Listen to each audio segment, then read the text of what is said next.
Hej, tukaj Sabina oziroma nekateri me poznate kot Mami na vrtu in danes ti bom pokazala, kako presajamo svoje vzgojene sadike v lončke. Prva stvar, ki jo jaz rada večkrat poudarjam, je, da uporabimo lončke, ki jih imamo odprej. Recimo, kar dobimo v različnih vrtnarijah, kjer kupimo sadike, lahko dejansko uporabimo za vzgojo svojih sadik. Ali so to te manjše posodice, lahko so to večje posodice in vse to uporabimo za vzgojo sadik. Lahko pa kupimo namenske takole posode za vzgojo sadik in sicer zato, ker pač so taki pripravljeni prostorčki, je pa res, da je treba to pač shranjevati na toplih mestih, se pravi po zim ne puščamo takih stvari zunaj, ker plastika hitro poči. Tako da dajmo se lotiti kar dela. Se pravi, najbolj pomembno je, da sadiko previdno vzamemo ven. Če jih je več, recimo, jih damo narazen. Se pravi, tukaj je več stebel. Tako da priporočljivo je sicer, da sejemo seme po seme, včasih tudi dva, ampak več pa raj ne, ampak če se zgodi, da jih pač več pade noter, jih lahko tudi pustimo in kasneje razsadimo narazen. Tako da te sejančke sem zdaj res do zadnjega čakala, da jih bom presadila, ker načeloma jih lahko presajamo tudi, ko so manjši, samo da imajo malo več kot 2 lista. Se pravi, tale je že kar orang velika sadika, ampak da bo pa še boljš rasla, bom pa presadila v večji lonček in bo imela še več energije za hitrejšo rast. Previdno, se pravi, tole stiskam in previdno vzamem ven. Tole, evo, tlele se že vidi tale koreninski sistem in jih previdno razsadim narazen. Jaz vzamem kar takle lonček, dam noter nekaj zemlje. Zemljo lahko kupimo, lahko si naredimo svoj kompost in dejansko pač noter zasadimo.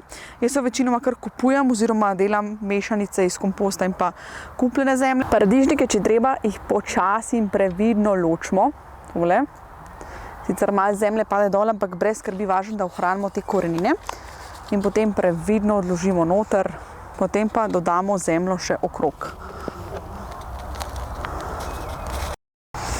Sadiko potem dobro zalijemo in jo potem postavimo spet nekam na ne preveč toplo mesto in ne preveč hladno. Zdaj jaz bom dala že v rastlinjak, lahko bi dala pa tudi na okensko polico in bo pač paradižniki zrastli pač do neke take višine, ko bi jih presajala na prosto. Ne pa seveda pred 15. majem oziroma včasih je še kakšen teden več počakam, ker se zna zgodi, da bo mrzlo in potem pač pomrznejo paradižniki in umrejo.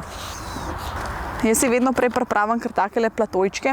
Te platojčke lahko dobite v raznih vrtnarijah, v zadrugah, ko jim ostajajo in potem pač vi lahko zasadite svoje sadike noter, date svoje lončke v te platoje in zasadite in imate pač hkrati eno tako fajn stvar, da pač samo prestavljate. Sadike potem, ko jih presadimo, zalivamo počasi, zato da ne poškodujemo njihovih korenin.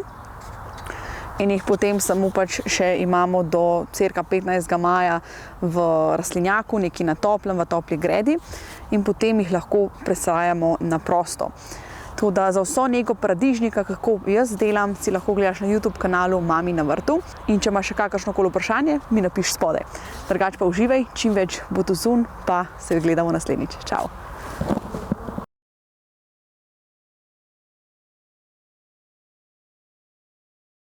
Iščeš vrt, potem si dobrodošla oziroma dobrodošel na vrtičkih pri Kozolcu, tako da tukaj nas je že kar nekaj in skupaj vrtnarimo, vsak seveda na svojem vrtu in ustvarjamo oziroma zasajamo ljubezen.